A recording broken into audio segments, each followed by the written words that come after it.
Okay, let's dive in. Just, look around you for a sec. Your phone's probably right there. Maybe you're even listening to this deep dive on it right now. Yeah. Technology is, well, it's everywhere, isn't it? Smartphones, AI, we're always connected. It gives us amazing access, tons of convenience. Absolute. But let's be real, there's that little nagging worry many of us have, right? Like, what's this doing to our brains? Is all this screen time, this constant input, is it making us, I don't know, less sharp? That's a big one. That concern, sometimes people just put it bluntly, how not to become stupid Yeah. with all this tech. It's super common. And honestly, it's a valid question. Yeah. It really taps into a genuine anxiety about, like, information overload and whether our basic thinking habits are changing underneath us. They feel like they are sometimes. And that's exactly what you're digging into today. We've got some really interesting sources here, especially research from scientists over at Moscow State University. They've been looking really closely at this whole brain technology thing. hmm And what jumps out right away from their work, and this draws on people like Dr. Stanislav Drobiszewski, he's an anthropologist and neurobiologist, and Dr. Vyacheslav Alipov, a psychologist, is that it's not simple. Right. It's not just tech bad. The nuance, and this is key, is that the impact really hinges on how we actually use it, how you interact with it. Okay, so it's not like turn it all off or you're doomed. Phew. Definitely not. I mean, tech offers huge advantages, obviously. Access to knowledge, new ways to learn things. It's incredible. But there are downsides if we're just kind of passively scrolling or using it constantly. Exactly. So the mission for you, listening to this, isn't about ditching your devices. It's more about strategic mastery, becoming that conscious user. Yeah. Not just letting the tech kind of wash over you. Taking control back. Precisely. Yeah. And a really core point from Dr. Drobiszewski, coming from his evolutionary background, is critical here. The brain doesn't just get dumber or, stupefied because of tech. It adapts. Adapts. It changes how it operates based on the environment. That's what brains do. Yeah. So this deep dive, we're going to explore what that adaptation actually looks like. And crucially, how you can actively, consciously guide it in a good direction. Okay, good. So stick with us, everyone. This isn't just theory. Based on what these MSU experts are saying, we're going to lay out 10. Let's call them scientifically informed strategies. Yeah, practical steps. Practical steps you can actually take to keep your brain sharp, maybe even boost its function in this digital world. It's like a roadmap, but grounded in how your brain is actually dealing with all this stuff. Right. And to really get it, you have to first appreciate the scale of the mismatch. The mismatch. How so? Well, think about it. Human brain evolution. That took millions of years. Yes. Adapting to environments that change, sure, but often really slowly. Glacially slow sometimes. Exactly. But technological progress, the stuff we're dealing with now, that's happened in, what, decades? A century or two for the big shifts. That speed difference creates totally new pressures on our, let's call it our ancient mental hardware. Right. It's like trying to run the latest virtual reality game on a computer from, like, the 90s. Something's got to give. But the brain's famously flexible, isn't it? So how does it cope? It copes because it's incredibly adaptive. It's an optimization machine, really. Dr. Drobiszewski points to a key strategy here. Delegation. Delegation, Well- like outsourcing tasks. Pretty much. Think about things we used to have to remember. Phone numbers, driving directions, basic facts for a test. Oh, yeah, totally gone. My phone knows all the numbers. GPS tells me where to turn. Exactly. Your smartphone stores the numbers, GPS handles the route, search engines give you facts instantly. So the brain, which is always looking to save energy, basically says, okay, I don't need to hold on to that specific piece of data anymore. The device can do it. It delegates that rote memorization.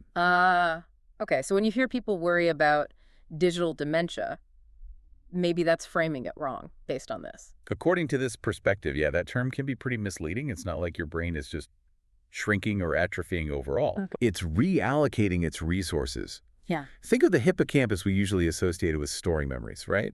Well, maybe its job shifts a bit. Less about just raw storage and more towards processing information, making connections, analyzing stuff. So it's becoming more of a processor than a hard drive. That's a great analogy. It's optimizing, it's freeing up cognitive bandwidth, and actually trying to fight that delegation, like insisting on memorizing every single phone number just because might be counterproductive, less efficient. The real question then becomes, what are you doing with that mental energy you just saved? Right. Which totally changes what it means to be smart or knowledgeable. Old school education was often about cramming facts, wasn't it? A lot of it was, yeah, Yeah. rote recall. But if any fact is instantly searchable, the skills that matter shift So dramatically. it's less about what you know. And much more about how you find, evaluate, synthesize, and then apply information. Critical thinking, judging source reliability, seeing connections others miss, building new ideas, those become the premium skills. Your brain shifts from being a simple storage unit to being like a sophisticated information navigator and processor. Okay, but navigating that digital space, Yeah. it feels like it puts up its own roadblocks to that deeper kind of thinking. Oh, absolutely. Yeah. Huge barriers. For starters, just the sheer volume, information overload. We're swimming in it, constantly bombarded. Tell me about it. And that environment really encourages what the sources call clip thinking. Clip thinking. Yeah, like processing things superficially, short bursts. You skim headlines, scroll feeds, grab tiny snippets. It works directly against sustained attention, against really digging in and understanding complex arguments or how systems fit together. And the way these platforms are actually built seems to reinforce that, right? Like they're designed for quick hits. Completely. They run on dopamine loops. Every little interaction, a like, a comment, a notification popping up, even just refreshing your feed to see if there's something new, gives you a tiny burst of satisfaction. Instant gratification. Ah, the little dopamine hits. Exactly. And those trigger rapid dopamine releases in your brain, which is powerful stuff. It can literally create addictive patterns of consumption. It makes us less patient, less tolerant of delayed gratification. And it makes buckling down for long, demanding tasks that require sustained focus feel, well, harder and less appealing. Okay, so you've got the sheer amount of information pushing us towards superficiality, and then the design of the tech actually rewarding that quick, fragmented attention with dopamine. You nailed it. Yeah. And that feeds into what the research calls the economy of attention. Right. Our attention is the product. Essentially, yeah. Platforms are engineered, often brilliantly, to capture and hold your attention because that's how they make money. But that engineering often comes at the direct expense of your ability to sustain focus on things you choose. The result, fragmented thinking, less patience for anything complex, and it just reinforces that shallow clip thinking style. It's not necessarily like an evil plot. It's just the business model. It's a consequence of the business model. Wow. Okay, so the key then, it sounds like it's recognizing this is happening, recognizing these forces are at play, and then actively pushing back, working against them to sort of reclaim your own focus. That's exactly it. And it loops right back to the core idea from both Dr. Drobiszewski and Dr. Alipov. The problem isn't the tech itself. It's how we engage with it. Our interaction. Our interaction, building cognitive resilience, staying sharp, it demands conscious, intentional, balanced use. Yeah. And yeah, that definitely means setting some proactive digital boundaries. You have to manage it. Okay, let's talk a bit more about these two scientists you mentioned, Drobiszewski and Alipov. They have slightly different angles, right? Drobiszewski's got this big picture evolutionary view. He does. He's looking at our current situation through the lens of millions of years of human adaptation. So when he sees something like memory delegation, he doesn't see it as like a disease or dementia. He sees it as the brain doing what it's always done, being plastic, adapting, reorganizing function based on the environment. Makes sense. His main concern isn't that we're losing like raw memory power. It's more about the potential fading of those deeper processing skills, critical analysis, complex thought, if we don't actively exercise them. Like muscles you don't use. They don't just disappear, but they get weaker. Right. Use it or lose it, applied to deep thinking. Basically. And then Dr. Alipov, the psychologist, he brings a more immediate practical focus, the here and now. How it affects us day to day. Exactly. His insights are about the direct psychological and neurophysiological impacts of how we use tech every day. He's less about the grand sweep of evolution and more focused on, say, how notifications mess with our attention spans, how screen time affects sleep cycles, how dopamine loops work. So he's more about the mechanisms. Yes. And importantly, he really advocates for conscious management of technology, not just throwing it all out. His advice is geared towards specific behavioral tweaks, lifestyle adjustments, environmental changes you can make to lessen the negative impacts and optimize your mental well-being right now.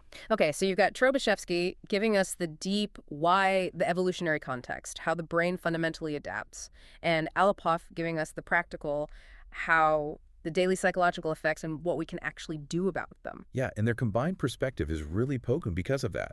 It's grounded in the fundamentals of brain adaptation, but it leads to concrete, actionable advice. Best of both worlds. Pretty much. They both land on the same core message. Tech isn't inherently the enemy, but mindful integration and conscious effort are absolutely essential. Their work really highlights that our brains are constantly changing, constantly adapting, and that our choices, our human will, play a massive role in steering that adaptation in a positive direction. It's a solid, multifaceted foundation. Fantastic. Okay, that context is super helpful. Now, let's get practical. What does this actually mean for you listening right now? Based on all this, the sources lay out these 10 pillars for building cognitive resilience. Let's walk through them. Sounds good. First one up, Pillar 1. Cultivate continuous learning and novelty. The core idea here is pretty straightforward, but really powerful. Actively challenge your brain. Learn new things, genuinely new skills, maybe a different language, hobbies that require real concentration. And the science backs this up, right? It's like mental exercise keeps the brain fit, builds new connections. Totally. Dr. Drobyshevsky really stresses this. The brain thrives on novelty and challenge. That's how you maintain plasticity, build new neural pathways. It actively pushes back against getting stuck in cognitive ruts. So, practically speaking, It means setting aside regular time, maybe weekly, dedicated to learning something genuinely new that pushes you a bit. Try picking up that musical instrument you've thought about. Or take an online course completely outside your usual field. Work on complex logic puzzles. Learn a craft that uses skills you don't normally use. The point is to consistently step outside your cognitive comfort zone. makes sense. Okay, pillar 2. Pillar 2. Develop critical thinking and information verification. This one feels incredibly relevant today, doesn't it? With just so much information coming at us and not all of it reliable. Oh, yeah, fake news, misinformation. It's a minefield. Exactly. And this pillar directly tackles that challenge of information overload and the clip thinking it encourages. The easy route is just to passively accept what scrolls by. Guilty as charged sometimes. We all are. Critical thinking is the conscious effort to pause, to question, to ask, who's saying this? Why? What's their bias? Can I find this somewhere else? It's about digging deeper than the headline, synthesizing different viewpoints. The science shows this really strengthens those higher-level executive functions. The parts of your brain responsible for good judgment, complex decisions, problem solving. So how do you practice that? Actively. Before you just accept or, importantly, share something online, take a beat. Ask those questions. Source, agenda, corroboration. Also, make a point to deliberately engage with longer, more complex material. Read a challenging book or find a really in-depth article online and read the whole thing thoughtfully. Force yourself into that sustained analytical mode. Good advice. Okay, pillar 3. Prioritize focused attention and deep work. This sounds like the antidote to constant distraction. It absolutely is. The science is really clear on this. Multitasking is mostly a myth. Our brains aren't built for it. When we think we're multitasking, we're actually just switching rapidly between tasks, and there's a cost to that. Switching, it reduces efficiency, increases errors, and prevents deep understanding. Right. Deep work, on the other hand, that means focused, undistracted concentration on a single demanding task is absolutely vital for serious learning, creativity, and solving hard problems. It's the direct opposite of the fragmented attention that digital life often fosters. So how do we cultivate deep work in a world full of pings and notifications? You have to actively create the conditions for it. Try techniques like the Pomodoro method, focused work sprints followed by short breaks. Crucially, turn off non-essential notifications. Email alerts, social media buzzes, news updates, kill them during your focus time. Maybe even schedule specific limited times just for checking email or socials rather than letting them interrupt you constantly. Yeah. And find activities that require sustained focus without digital input, like reading a physical book for an hour or maybe writing something substantial by hand. Physical book, huh? Okay. Moving on, pillar 4. Practice mindful tech use and set digital boundaries. This sounds like it gets back to that intentionality piece. Exactly. This pillar is all about confronting the addictive potential. We talked about those dopamine loops.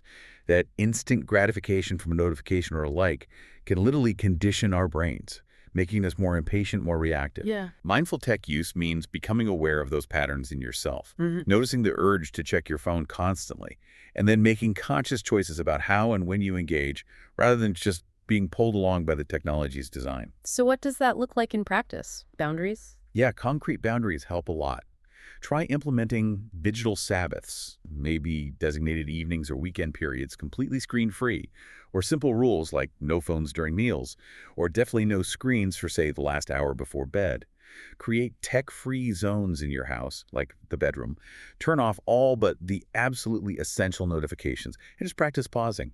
When you feel that automatic pull to grab your phone, just stop for a second, notice the urge, then consciously decide, do I want to do this now, or am I just reacting? Maybe choose something else instead. Conscious choice. Okay. Pillar 5. Prioritize quality sleep. This feels like basic health advice, but how does it specifically counter the digital age issues? Well, it is basic health advice, but it's fundamental for cognition, and it's one of the first things to get squeezed by our always-on digital lives. Sleep is when your brain does critical maintenance. It consolidates memories, locking in what you learned. It processes information from the day. It even clears out metabolic waste products that build up while you're awake. Brain's janitorial service. Kind of. And when sleep is poor or insufficient, the effects are immediate. Impaired attention, worse focus, difficulty learning, weaker problem solving, even poor emotional regulation. And the big digital connection, that blue light from screens, it's a major suppressor of melatonin, the hormone that regulates your sleep cycle. Using screens right before bed directly interferes with your ability to fall asleep and get quality rest. Right. So the practical steps are pretty clear then. Yeah. Aim for a consistent sleep schedule, even on weekends if you can. Develop a relaxing bedtime routine, reading a physical book, gentle stretching, listening to calm music that specifically excludes screens for at least an hour before you intend to sleep. And make sure your bedroom is optimized. Dark, quiet, and cool. Treat sleep like the critical brain function it is. Makes sense. Okay, pillar 6. Engage in regular physical activity. Another one that feels like general health, but what's the specific brain boost? It's huge for the brain, really a cornerstone of cognitive health. And the science is robust.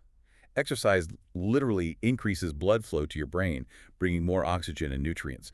It promotes neurogenesis, that's the creation of new brain cells, especially in areas important for memory, like the hippocampus. Wow, new brain cells. Yeah, and it strengthens the connections between existing neurons, that's synaptic plasticity. Plus, it boosts levels of BDNF, brain-derived neurotrophic factor, which is like fertilizer for your brain cells. It helps them survive and grow. Okay, so it's physically building a better brain. Absolutely. And beyond the cellular level, exercise is a fantastic mood booster, a stress reducer, and stress is terrible for cognitive function. It directly improves memory, attention, and those all-important executive functions. So what kind of exercise are we talking? Do I need to run a marathon? Not at all. Consistency is key. Aim for maybe 30 minutes or more of moderate cardio most days of the week. That could be brisk walking, jogging, cycling, swimming, dancing, whatever you enjoy. Even breaking it up into shorter 10-minute bursts throughout the day is beneficial. Just get moving regularly. Good to know. All right, pillar 7, cultivate real-life social connections. Stepping away from the screen again. Critically important, especially because digital interactions, while convenient, often lack the richness of face-to-face connection. Real in-person socializing is actually incredibly complex work for your brain in a good way. How? It engages so many different areas simultaneously. Language processing, sure, but also interpreting subtle facial expressions, body language, tone of voice, understanding emotions, both yours and theirs, practicing empathy, figuring out what someone else is thinking, that's theory of mind. It's this incredibly rich, multisensory input that you just don't get from a text message or even often a video call. Yeah, you miss a lot online. You do. And regular quality face-to-face interaction isn't just good for your emotional well-being, preventing loneliness. It actually contributes to your cognitive reserve, basically, your brain's resilience against decline later in life. So practice, make actual plans. Yes, be proactive. Schedule regular meetups with friends, family, join a local club, volunteer, take an in-person class, and when you are with people, really be present. Put the phone away. Practice active listening. Engage fully. Okay. Pillar 8, connect with nature. This one feels good intuitively, like getting outside clears your head. And science backs that feeling up. There's something called attention restoration theory. The idea is that the constant demands of urban life and digital stimuli require directed attention, which gets fatigued over time. Like a mental muscle getting tired. Exactly. Nature, however, engages a different kind of attention, involuntary attention or soft fascination. It captures your attention effortlessly, allowing that directed attention muscle to rest and recover. Spending time in nature is shown to lower stress hormones like cortisol, improve mood, and actually boost cognitive performance afterwards. Cool. So what counts as nature? Do I need a national park? Not necessarily. Regular walks in a local park, spending time near trees or water, gardening, those are fantastic. Even shorter exposures help. Taking your lunch break outside, sitting near a window with a view of greenery, build it into your routine however you can. Good tip. Pillar 9, practice analog activities and fine motor skills. Okay, analog. meaning not digital, using your hand. Precisely. This pillar is about deliberately engaging parts of your brain, especially sensory motor areas, and fine motor skills that might get less use in our screen-dominant lives. Think about activities like handwriting, drawing, playing a musical instrument, crafts like knitting or model building, even cooking from scratch or gardening. Things that involve touching and manipulating physical objects. Yes, these activities require complex coordination between what you see, how you plan, and how you physically execute the action. It's a different kind of cognitive stimulation than tapping on glass or clicking a mouse. It provides rich, multisensory feedback.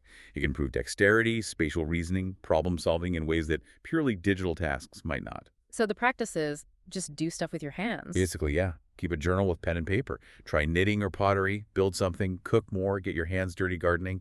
Choose activities that involve that physical manipulation and direct sensory experience. Love it. Okay, last one, pillar 10. Develop self-reflection and metacognition. That sounds meta, thinking about thinking. That's exactly what it is. Metacognition is your ability to step back and observe your own thought processes, to monitor, understand, and even regulate how you think. Like noticing your own biases. That's a big part of it. Also, understanding how you learn best, recognizing how your emotions are influencing your judgment, evaluating whether your current approach to a problem is working. Practices like mindfulness are really helpful here because they train that self-awareness muscle. They improve attention control and emotional regulation. And why is this so important in the digital age? Because in a world constantly trying to grab your attention and feed you information passively, strong metacognitive skills are your internal defense. They allow you to actively manage your own mental landscape, to resist just reacting, and to choose how you engage, how you process information, how you respond. So how do you practice metacognition? Set aside time for reflection. Maybe keep a journal where you don't just record events, but reflect on your thoughts and feelings about them. Try mindfulness or simple breathing exercises. Just become more aware of your internal state and ask yourself critical questions about your own thinking regularly. Why do I believe this? What assumptions am I making? Is there another way to look at this? Challenge yourself. Wow. Okay, that's 10 really solid pillars. It covers a lot more ground than just reduce screen time. Yeah. And I know the sources mentioned a summary table, which could be handy. Yeah, seeing them all together really drives home the point. These aren't just like 10 random tips you can check off a list. They're deeply interconnected. They work together. Right, you were saying they form a kind of ecosystem. Exactly. A synergistic, holistic lifestyle approach. Right. Think about it. Pillar 6, exercise. That improves blood flow and neurogenesis, right? Which directly supports Pillar 1, learning new things, and Pillar 3, focused attention. And pillar 5, sleep. That's fundamental for memory consolidation, which helps with pillar 2, critical thinking, and pillar 3, deep work. It all ties together. It really does. Yeah. You're aiming to create this comprehensive cognitive ecosystem that supports your brain's resilience across all parts of your life. It's not just about managing your phone. It's about your physical health, your emotional state, your social life, your connection to the physical world. Yeah, pillars 5, 6, 7, 8, 9. A lot of them are explicitly not about screens. Sleep, exercise, real social life, nature, hands-on activities. That's crucial. Brain health isn't just a cognitive thing separate from the rest of you. It's deeply tied to your body, your environment, your relationships. You can't just find a purely digital fix. You need this broader lifestyle-based approach. And running through all of this is that really powerful idea, agency. You're not just a victim of technology's effects. You can actually do things. You're an active agent. Absolutely. You can shape your environment, your habits, your responses. That initial fear we talked about, how not to become stupid, it kind of dissolves when you adopt this mindset. It shifts from preventing decline to proactively enhancing your cognitive abilities. Yeah, it's not just about damage control. It's about improvement. Strengthening critical thinking, becoming more mentally flexible, improving focus, getting better at synthesizing information. It's moving beyond just surviving the digital age to actually thriving intellectually within it. The challenges are real, but they also present this incredible opportunity to understand our minds better and deliberately cultivate our cognitive strengths. It takes effort, commitment, consistency. For sure. The benefits accumulate over time. It's an ongoing process, especially as technology keeps evolving. We have to stay adaptive ourselves. But the potential payoff for your brain health and overall well-being is just immense. The true power is in that combined synergistic effect. One good habit reinforces another. Okay, so wrapping this up, the big takeaway is that cognitive resilience is possible. That fear of mental decline in the face of tech isn't inevitable. Not at all. Through conscious effort, informed by science like the work from these MSU researchers, you can absolutely navigate this landscape effectively. And it really reframes that initial question, doesn't it? It's not just how not to become stupid, it's how can I leverage my brain's adaptability and these strategies to actually become sharper, more focused, more insightful? Exactly. It flips the script from fear to empowerment. The goal becomes intellectual flourishing, not just survival. So, maybe a final thought for everyone listening, something to mull over. Given your brain's amazing adaptability and the power you have through conscious choices, what's one specific non-digital activity, something that uses different senses, different skills than your usual devices that you could intentionally bring into your life this week just to nourish your brain in a different way?